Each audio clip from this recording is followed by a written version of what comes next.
जय जय श्री राधे श्याम। कैसे हैं आप लोग? विश्वास से बहुत ही कुशल मंगल होंगे और उतने ही कुशल मंगल ढंग से आपका दिन भी चल रहा होगा। हमसे आए दिन एक प्रश्न पूछा जा रहा है और हर कोई यह प्रश्न पूछता है, चाहे ग्रुप में वाला कोई हो या फिर यूट्यूब वाले कोई हो। हर कोई ये पूछते ही हैं कि गुरुजी हमें कब पढ़ना चाहिए। हम सुबह पढ़ें, दोपहर में पढ़ें, कि शाम को पढ़ें, कि रात में पढ़ें, कब हमें पढ़ना चाहिए, सही समय क्या होता है। पहली बात। दूसरी बात ये आती है, गुरुजी हम पढ़ते तो हैं लेकिन याद ही नहीं रहता, तो कोई ऐसा समय बताइए कि जिस समय हम पढ़ पाएं और हमको याद भी रहे। तो समय तो आपको बताएंगे, पहले टॉपिक जानिए कि आज का टॉपिक क्या है। आज का विषय है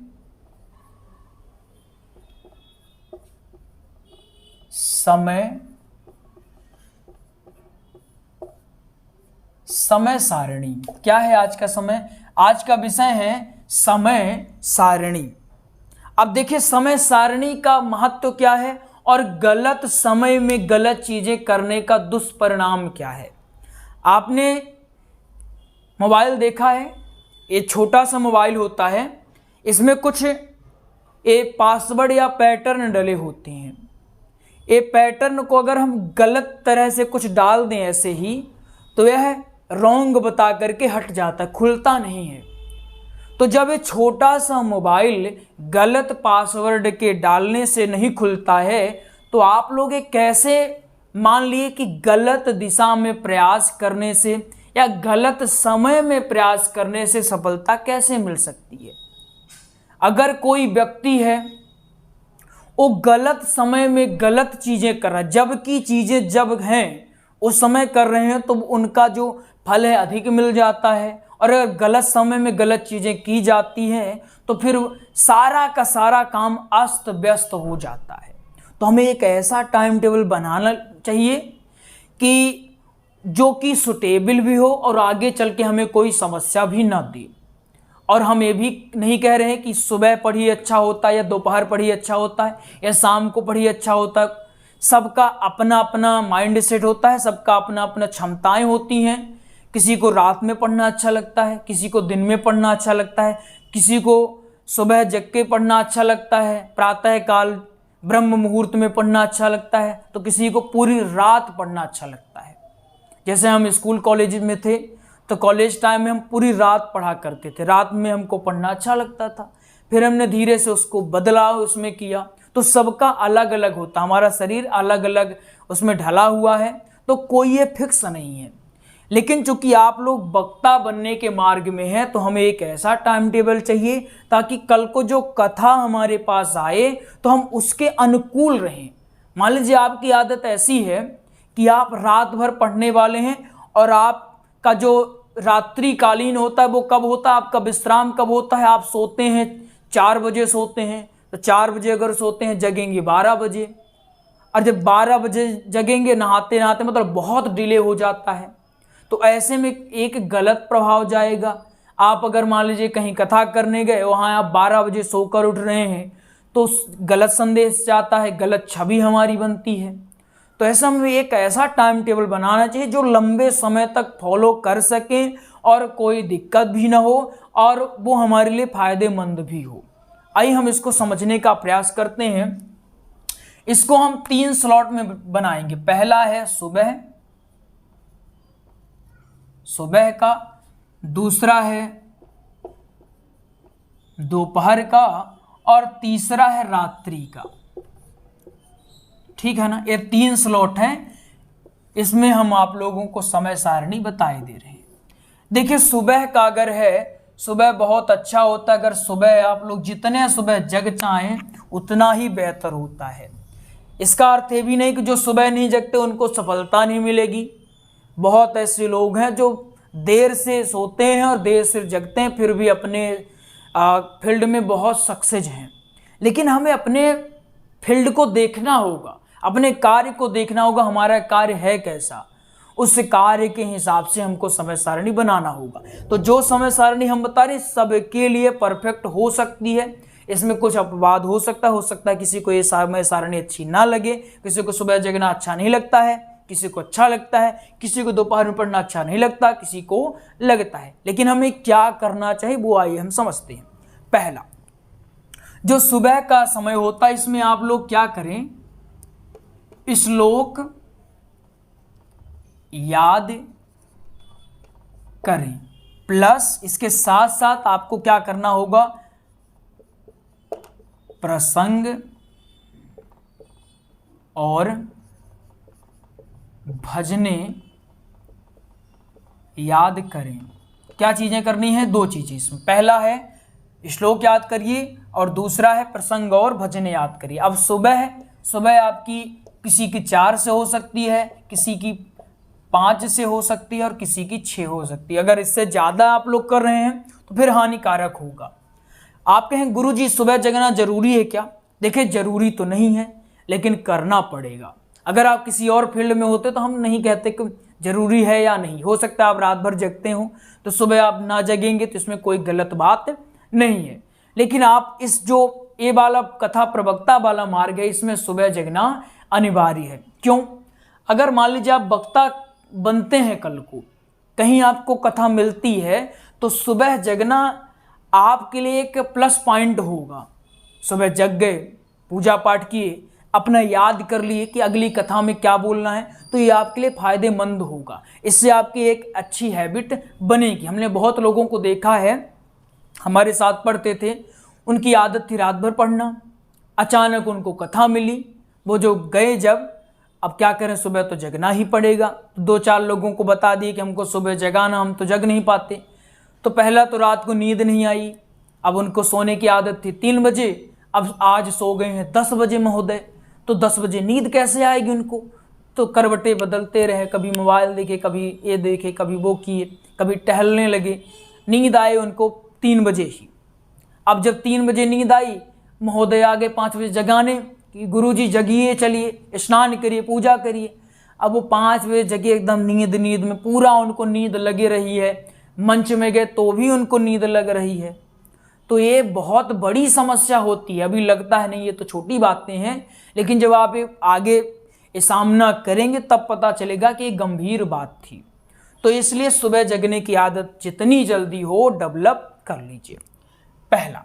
दूसरा ये आता है दोपहर। दोपहर में याद किसी को होता है, लेकिन मैक्सिमम हम कह सकते हैं 60% लोग जो होते हैं उनको दोपहर में उतना जल्दी कैप्चर नहीं कर पाते। दोपहर में आप क्या करिए, ये फायदेमंद भी होगा। क्यों बता रहे हैं, इसमें आप बोलने का अभ्यास करिए, बोलने का अभ्यास करें।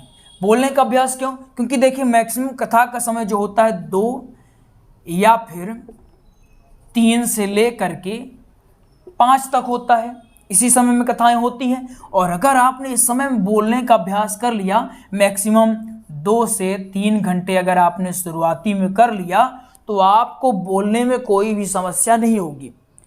आप जैसे कभी कभी महसूस करते होंगे लगातार 1 घंटे बोल दिए तो गला बैठने लगता है, सूखने लगता है, या फिर शब्द ही समाप्त हो जाते हैं, बोलना क्या था। इसका कारण है बोलने का अभ्यास ना करना, और वो भी सही समय पर न करना। एक बार आपका शरीर ढल गया तो आपको कुछ करना नहीं पड़ेगा। जैसे पुराने समय में क्या होता था, अभी आपके घर में, हमारे घर में तो ही है, माता जी क्या होता है, ना कोई अलार्म है ना कहीं कुछ भी है, लेकिन उनका फिक्स है कि उनको 5 बजे जग जाना है। उनका फिक्स है 5 बजे जग जाना है, पूजा पाठ करना है। तो उनका कोई जगाए ना जगाए, कैसा भी कुछ भी रहे, ठंडी हो, बरसात हो, गर्मी हो, वो जग ही जाती हैं। इसका कारण उनका शरीर ढल चुका है। हमारे सियाने जो दादा बब्बा थे, उनको क्या होता था, उनका शरीर ढल चुका था कि 4 बजे जगना है और टहलने निकल जाना है, अपने मित्रों के साथ टहलना है। उनका शरीर ढल चुका था। तो अगर हमारा शरीर भी एक बार ढल गया कि सुबह जगना है इतने बजे और पढ़ना है, तो बिना पढ़े चैन ही नहीं मिलता जब तक ना पढ़ लें। जैसे दोपहर का आदत पड़ गई, बोलने का अभ्यास करना है, तो बिना वो 2 जहां बजा तो आपको एकदम खलबली मच जाएगी कि नहीं अब करना है, पढ़ना है, बोलना है। इसलिए ये आदत धीरे धीरे डेवलप जब हो जाएंगी, अभी थोड़ा कष्ट होगा, लेकिन जब डेवलप हो जाएंगी आदत ना, तब आपको मज़ा आने लगेगा। और अगर इसमें मज़ा आने लगा तो मानिए कि आपका मार्ग प्रशस्त हो गया है। जब तक मज़ा नहीं आ रहा है तो फिर मज़ा नहीं है, मज़ा आना चाहिए। फिर आ गया रात्रि का, तो रात्रि में आपको क्या करना चाहिए? रिवीजन। रिवीजन का मतलब होता है दोहराव, प्रैक्टिस। आपने स्कूल में सुना होगा, जैसे होमवर्क मिलता था, रिवीजन करना व मनन करना। रिवीजन का अर्थ क्या होता है, मनन का अर्थ क्या होता है, कोई बता सकते हैं क्या? अगर कोई बता सकते हैं तो कमेंट कर दीजिएगा कि गुरुजी रिवीजन का अर्थ होता है और मनन का अर्थ होता है। रिवीजन का अर्थ होता है कि आपने जितना भी पढ़ा है इसको आप एक नज़र देख लें कि क्या क्या हमने पढ़ा है। और मनन का अर्थ होता है जैसे आपने कोई भी श्लोक पढ़ा, उसकी आपने डिफिनेशन पढ़ ली, अर्थ पढ़ लिया, उसमें आप खुद का देखें कि आपका खुद का नज़रिया क्या है। पॉजिटिव नज़रिया होना चाहिए, आप उसको देखें। कोई आपने प्रसंग पढ़ा, उसमें आपका खुद का रवैया क्या है। रटी रटाई बातें नहीं करनी है। हमारी चीज़ें इसीलिए आपको लगती होंगी कभी कभी इतनी जल्दी समझ में ना आए, लेकिन हमें रटी रटाई चीज़ें बिल्कुल भी नहीं करनी है कि ऐसा उन्होंने किया तो हम भी ऐसा ही करेंगे। हमें गलत नहीं करना, बाकी हमें रटी रटाई चीज़ें नहीं कर। आपने कुछ पढ़ा, उसमें आपका क्या आउटपुट है, आपने इनपुट लिया, आपका क्या आउटपुट हो सकता है उसमें, ये भी आपको देखना पड़ेगा। कोई भी आपने प्रसंग पढ़ा, मान लीजिए आपने सुदामा चरित्र पढ़ लिया, फिर आप उसमें देखें कि अच्छा सुदामा चरित्र बुक में ये लिखा था, लेकिन मनन करिए, आंख बंद करिए, मनन करिए, सोचिए कि आखिर ये सुदामा चरित्र हम क्यों पढ़ते हैं और समाज इसको जब जानता है तो समाज पर क्या प्रभाव पड़ता होगा, उसको वर्तमान स्वरूप में हम कैसे कनेक्ट कर सकते हैं। एक योग्य वक्ता वही है जो प्राचीनता को और वर्तमान को लेकर चलता है, ना कि प्राचीनता को ही थोपे रहता है। अभी हाल ही में चंद्रयान 3 लॉन्च हुआ, आप लोगों को बहुत बहुत बधाई हो। लेकिन चंद्रयान 3 अगर अपने चंद्रयान 2 से न सीखा होता तो शायद इस बार भी सॉफ्ट लैंडिंग जो कि दक्षिणी चंद्रमा के दक्षिणी ध्रुव में हुई है तो शायद ये मुश्किल हो जाती। इसका कारण यही हुआ कि उसने देखा कि वो गलतियां थी, वो गलतियां इस बार नहीं करनी है। इसलिए भारत विश्व का पहला देश बन गया जो कि सॉफ्ट लैंडिंग किया, वो भी ऐसे स्थान पर जहां दुर्गम स्थान है। वहां की जो कहते हैं कि चंद्रमा की जो सतह है उबड़ खाबड़, कहीं गड्ढा कहीं कुछ भी, वहां लैंडिंग कर, बाकी जगह में लैंडिंग आसानी से हो जाती है। लेकिन इतने कम पैसे, 650 करोड़ लगा है उसमें, इतने कम पैसे में इतनी बेहतर लैंडिंग हुई है कि क्या बताएं। तो इसका कारण उन्होंने सीखा है, तो आपको भी सीखना है, लेकिन वही थोप नहीं देना है कि सीखा, हाँ चलो ठीक है इसको भी यहीं पेस्ट कर दो, वो नहीं करना है। अपने को सीखना है और कैसे उसको वर्तमान स्वरूप में लिया जा सकता है। जैसा समय चल रहा है उस समय के अनुकूल हमको चलना पड़ेगा। समय के अनुकूल नहीं चलेंगे तो हमारी रफ्तार बहुत पीछे हो जाएगी। तो क्या करना पड़ेगा? मनन करना पड़ेगा। जो लोग रटी रटाई बातें करते हैं, कहते हैं गुरुजी हमें तो कुछ आता ही नहीं, तो बुक पढ़ के उतना ही आएगा जितना बुक में लिखा हुआ है, जितना बुक में लिखा उतना ही आएगा। आप जब तक मनन नहीं करोगे तब तक कुछ नवाचार नहीं कर सकते हैं। तो क्या करना पड़ेगा? मनन करना पड़ेगा। एक बार रिवीजन करें, सुबह वाला टाइम टेबल पालन करना पड़ेगा, फिर दोपहर वाला पालन करना पड़ेगा, रात्रि वाला पालन करना पड़ेगा। अब देखिए हम आपके लिए निरंतर प्रयास कर रहे हैं। सुबह से क्लास हो जाती है, मुश्किल से 1 घंटा आधे घंटे का हमें ब्रेक मिलता है, फिर शाम को क्लास हो जाती है, रात में हम जाके वहीं 8 बजे 8:30 बजे खाली होते हैं। पूरा हाथ अभी देखिए इतना काला है, धीरे धीरे एकदम पूरा काला पड़ जाता है हाथ। इतनी मेहनत कर रहे हैं आपके लिए, अब आपको भी थोड़ी मेहनत करनी पड़ेगी।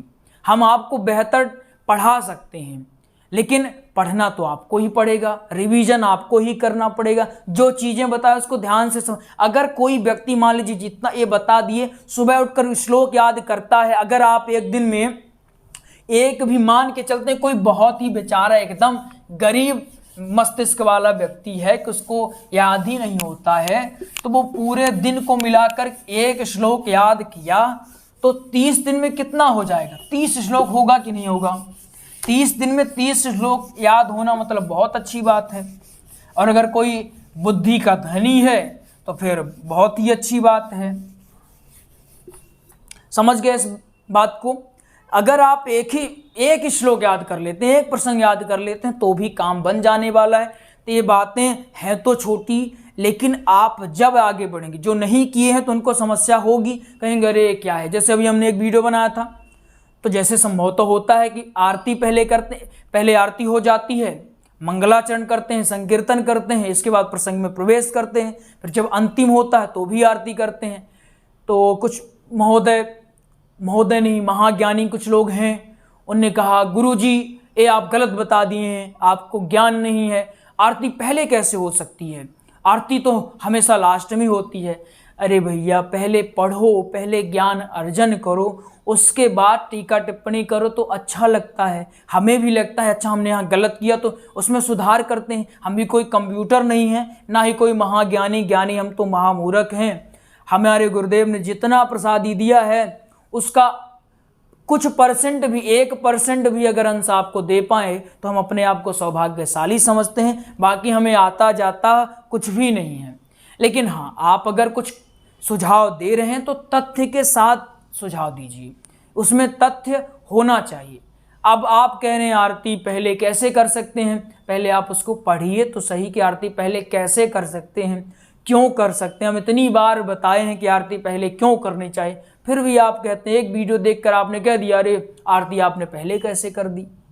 तो हम भी आपका सुझाव बहुत अच्छे से देखते हैं, आपके कमेंट बहुत अच्छे से देखते हैं, लेकिन अगर आपने सही बोला तो हम उसमें तुरंत सुधार कर देते हैं और हम आपके सुझावों का हमेशा वेट करते रहते हैं। कोई सुझाव दे, छोटा बच्चा भी हमारे पास आता है, अगर उसकी बात कुछ अच्छी लगी हम नोट करते हैं और फिर हम उसको तुरंत करते हैं, नहीं इसको अब करना है, क्योंकि सीखते रहना ही हमें सिखाया गया है और आपको भी हम सिखाते हैं। कहीं से भी सीखने को मिल रहा है सीख लीजिए, अपने को क्या है, ज्ञान लेना है, कहीं से भी मिल रहा है, ज्ञान आना चाहिए, खोपड़ी में जाना चाहिए, बस हो गया। तो ये चीज़ें थोड़ा बचा करिए। आप लोग वक्ता बनने वाले हैं तो वक्ता बनना मतलब विवेकशील होना। किताब रट के कोई वक्ता नहीं बन सकता, श्लोक रट के कोई वक्ता नहीं बन सकता। ऐसा होता तो आज हर घर में वक्ता ही होता, वो भी योग्य वक्ता होता। उसके लिए थोड़ा बौद्धिक विकास की आवश्यकता होती है। आइए आपको एक जानकारी देते हैं। हमने भागवत जी का श्री राम कथा का व सत्संग का हमने प्रॉपर नोट्स तैयार करवा दिया। क्या तैयार करवाया है? नोट्स। ये नोट्स आपको PDF फाइल में मिलेगा। भागवत जी का नोट्स आपको 489 रुपये में, श्री राम कथा का नोट्स आपको 1449 रुपये में, सत्संग का नोट्स आपको 441 रुपये में मिल जाएगा। इसके लिए सिंपल है, इस नंबर में कॉल कर ले। नंबर है 8269386376। इस नंबर में आप कॉल कर लें, आपको नोट्स की सारी जानकारी और नोट्स भी उपलब्ध करवा दिया जाएगा। अगर आपको ऐसा लगता है कि नहीं हमें सीधे नोट्स ही चाहिए तो आप इसी नंबर में शुल्क जमा करवाइएगा, फ़ोन पे या गूगल पे किसी भी माध्यम से करवा सकते हैं। उसके बाद व्हाट्सएप नंबर भी यही है, तो आप इसी नंबर पे राधे राधे और पेमेंट का स्क्रीनशॉट डाल दीजिएगा, आपको नोट्स 5 से 10 मिनट के अंदर भेज दिया जाएगा।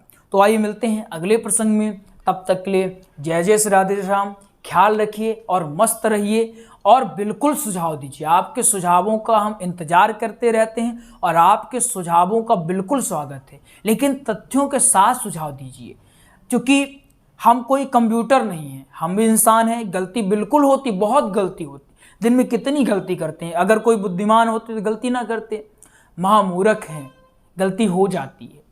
तो आप लोग सुझाव दीजिए, लेकिन जो तथ्य है एक्चुअल का है कि ऐसे कर सकते, जैसे क्लास को किस दिशा में ले जाना चाहिए और कैसे बेहतर बना सकते हैं। हम हमेशा आपसे कहते हैं कि हमें कोई संत मत बना दीजिए, हम कोई संत महात्मा, ये तो बहुत बड़ी चीज़ें हैं। हम ये नहीं है कि हम संत कोई महात्मा हैं, हमें जैसे हैं हमें ऐसा ही रहने दीजिए, हमें ऐसा अच्छा लगता है। बस आप हमसे सीख क्या सकते हैं बोल लीजिए, आपको हम क्या सिखा सकते हैं, नई पद्धति के साथ, नए ट्रिक के माध्यम से आपको हम क्या अच्छा दे सकते हैं, वो आप हमसे सीखिए। वो बेहतर से बेहतर आप हमसे सीखने का प्रयास करिए, आपको जितना फायदा हो। हमने इसमें वो सारी जानकारी दे दी है जो बहुत दुर्गम थी। कोई व्यक्ति गुरुकुल में पढ़ता था, उसके लिए तो सुलभता से मिल जाती थी। लेकिन अगर कोई व्यक्ति घर में रह करके सीखता था, संसाधन नहीं थे या कम थे, उसके लिए हमने इतनी जानकारी दे दी। अगर आप देख लेते हैं तो आपका मार्ग वक्ता बनने वाला बहुत ही सुगमता से प्रशस्त हो जाता है। बस आपको एक सकारात्मक सोच लेनी पड़ेगी, सकारात्मक वे में आपको सोचना पड़ेगा। नकारात्मक सोचें तो फिर तो हर चीज़ में हमें लगी कमियां दिखने लगेंगी। लेकिन अगर सकारात्मक सोचें, पॉजिटिव वे मिले कि तो सब काम अच्छा चलेगा। हम बार बार कहते हैं कि अकेले हम कुछ भी नहीं हैं। आप और मैं जब मिलते हैं तो बनते हैं हम, और जब हम बनेंगे तो ही हम अच्छी लर्निंग के प्रोसेस में आगे बढ़ेंगे, अच्छा कुछ सीख सकते हैं। अच्छा सीखने के लिए गुरु और शिष्य में सामंजस्य होना चाहिए। अगर कुछ लग रहा आपको कि नहीं गुरु जी, इसको अगर इस ढंग से आप बताएं तो और बेहतर होगा, तो अगर हम उस ढंग से बताएंगे, आपका सुझाव होगा, उसमें हमारा भी मनन होगा, तो उसको हम हो सकता है और भी बेहतर करके आपको बता दें। जैसे आपको हमने रामायण के सारे कांड याद करवा दिए चुटकियों में। चुटकियों में आपको रामायण के सारे कांड याद करवा दिए थे। करवाए थे कि नहीं याद करवाए थे? क्यों करवा पाए थे? क्योंकि आपका और हमारा सामंजस्य था। ऐसे ही हमने बहुत सारे ऐसे प्रसंग जिनको ट्रिक के माध्यम से आपको रटवा दिया। तो जब तक आपका हमारा सामंजस्य नहीं होगा तो मामला नहीं जमने वाला है। ठीक है ना? तो अगर आप चाहते हैं बढ़िया सीखना तो सामंजस्य बनाना पड़ेगा। नोट्स आप चाहें तो नंबर में कॉल करके आप प्राप्त कर सकते हैं। आइए मिलते हैं अगले प्रसंग में, तब तक के लिए जय जय श्री राधे श्याम।